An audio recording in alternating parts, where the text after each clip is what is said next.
In this video, I'm going to show you the fastest way to drive screws as well as how to drive screws without having to squat down and activate those knees. Find out how coming up next.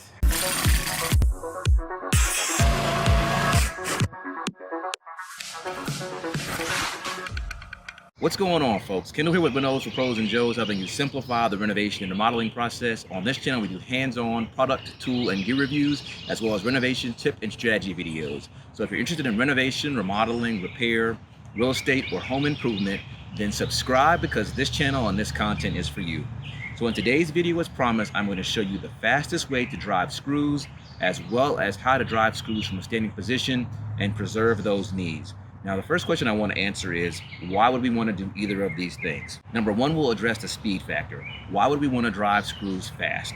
Well, if you're a professional and you're doing this for a living, then you know that time is money, and the quicker or more efficiently you're able to move through your work and move on to the next phase of a project, the quicker you're able to move on to the next project. Okay, so that's pretty much self-explanatory. And the next question is, why would we want to drive screws without having to squat down? Well, this is an easy one, and I can answer this one from personal experience.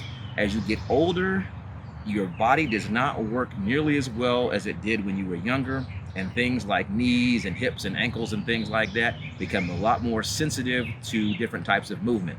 And so if you're able to stand and drive the screws and achieve the same level of efficiency that you were when you were going to be squatting down, then this is something that you may want to consider, particularly if you already have knee and leg and ankle type issues. So that's the reason for that.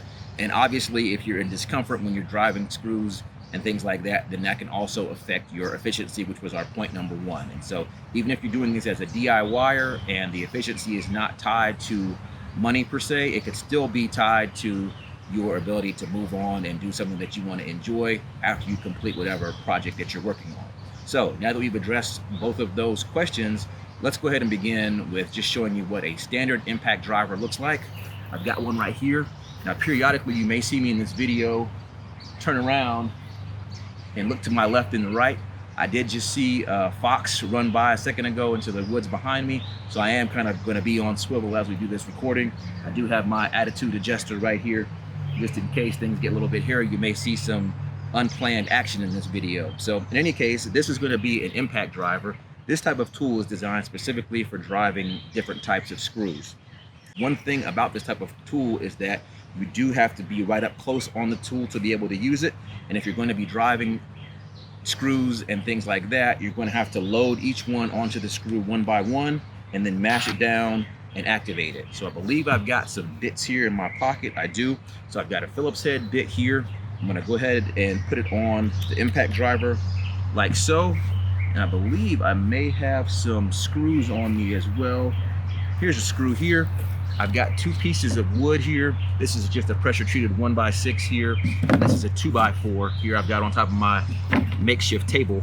But basically what I wanted to show you is that we're just going to essentially go through the motions of picking the point where we want to drive our screw. And then we're going to place the screw there. We're going to put our bit on top, and we're trying to apply pressure at the same time that we're holding the screw in place, and then we just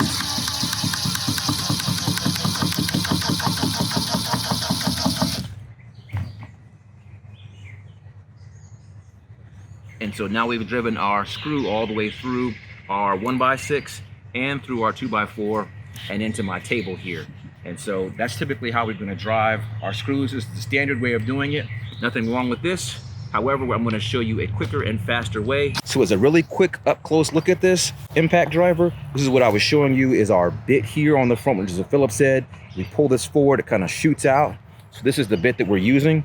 Just kind of push it in here and push it in like that. Now, as I said, on this particular type of impact driver, you've got 3 different settings on the top, which allow you to adjust how hard it's turning and how much pressure it's applying, or torque. And this is, as I said, this would be a standard style impact driver. You load one screw at a time, hold everything in place with your material, and then you engage it and turn it just like that. And so I want to first show you that up close and personal, because now I'm going to show you the tool that will allow you to drive the screws faster. Now I'm going to introduce this tool one component at a time. This is the drill component of it. There's more than one piece. Now, this is a specialized drill that's designed specifically to work with the other components in this kit. This is a Makita drill, and I believe it will turn at a speed up to 3,000 RPMs.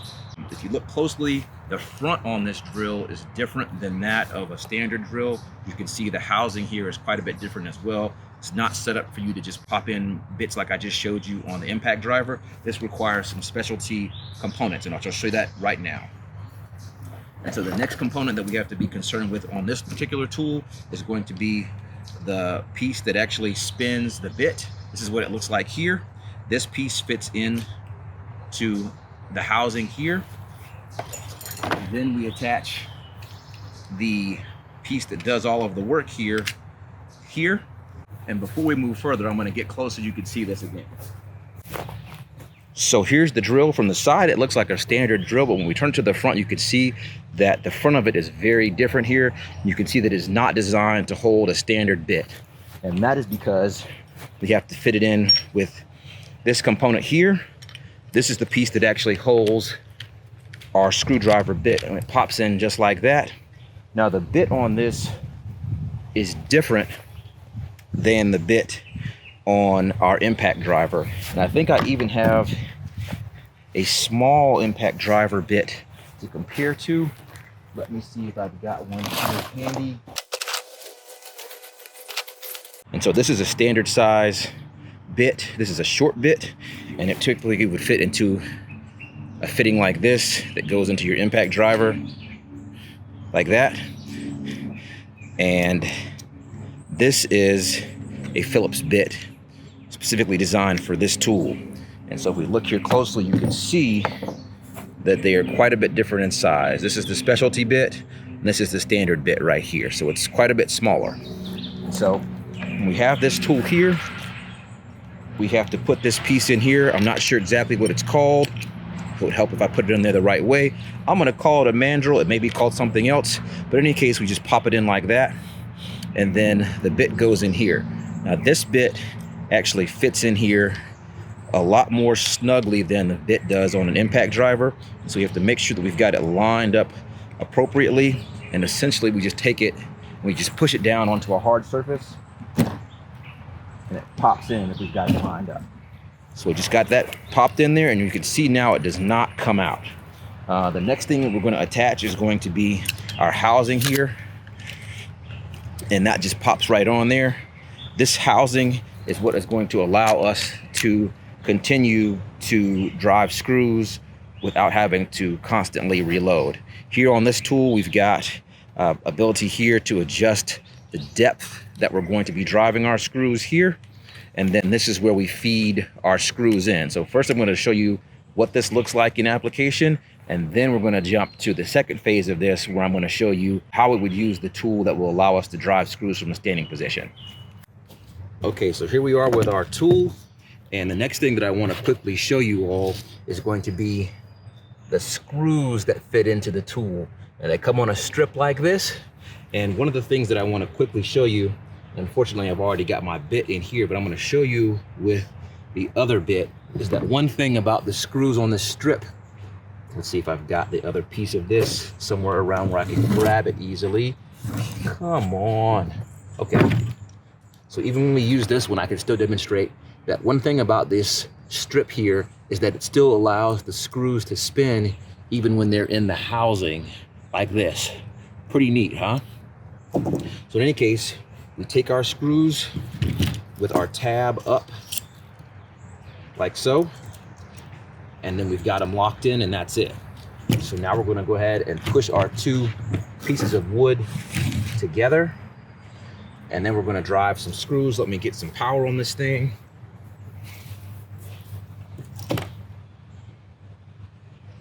So now you can see we've got our strip of screws attached, and we're hanging like this. And all we have to do now is basically engage this. Before we begin, we're going to go ahead and get the screw gun started. You can hear it engage, and then we're just going to start sinking screws. So, ready?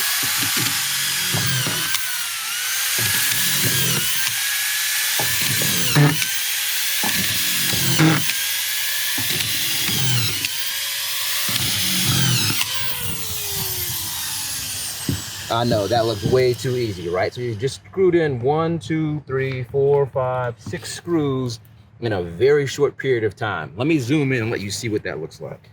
So if we look here closely, we can see we've got 1, 2, 3, 4, 5, 6. 6 screws in just a few seconds. That's gonna be hard to beat from a time standpoint compared to doing that manually with a regular impact driver or even a drill.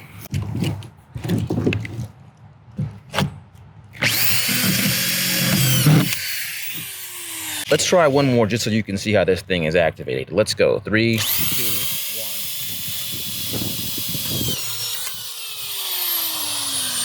1. Again.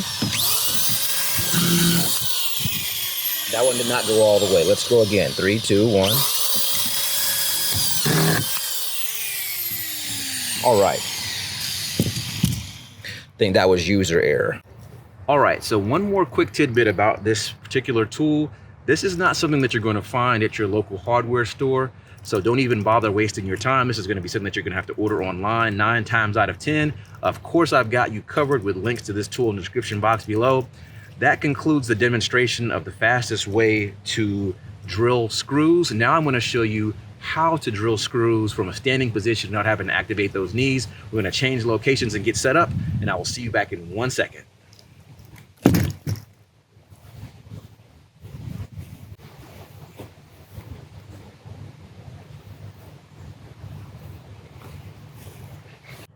All right, so I got ahead of myself there, and I wanted to back up and just show you the attachment that's required in order for us to be able to use this drill to stand and drill screws. And so I've already taken off the piece that allows us to run the screws back to back to back to back on our strip there. And I've taken out our mandrel piece already that's got our Phillips head bit in it. And now I'm gonna show you our extension piece. So this is the extension piece. It's got a handle underneath the bottom here, and we're going to go ahead and kind of slightly get this started, or essentially just get it in place, and then we're going to slide everything over the end of our drill here and get everything on there good.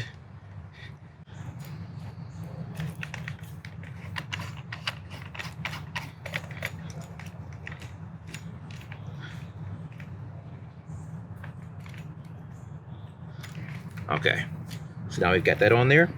Now that we've got this portion of it attached, now we're going to put this piece in down here on this end, and then we're going to attach this end. All right, so here's the tool now, ready to go. Now we're ready to change locations so I can show you how this tool works in action.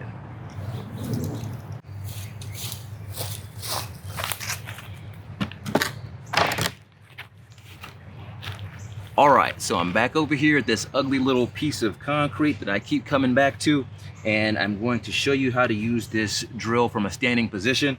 I want to go ahead and talk to you real quickly before I start the actual demo, because I will be out of picture here in just 1 second. So this is the same piece of wood that we were using.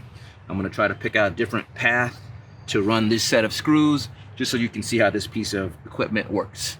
I'm going to run my strip of screws right along here. So we'll go in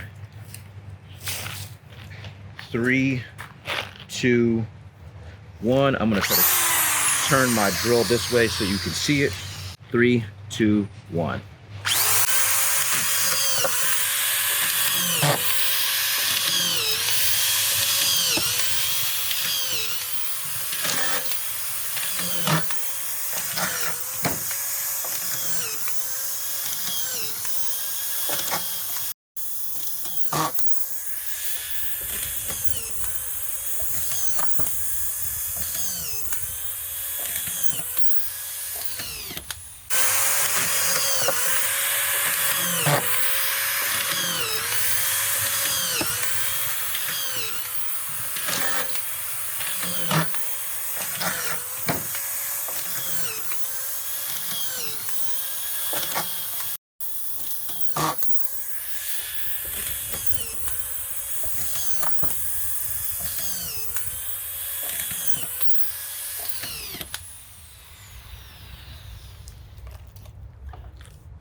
All right, guys, hopefully you can see that this thing works like magic. I do have a couple of these screws. These are all kind of user error issues. So hopefully you found this video informative. Don't forget to like, comment, and subscribe, and I will see you all on the next one.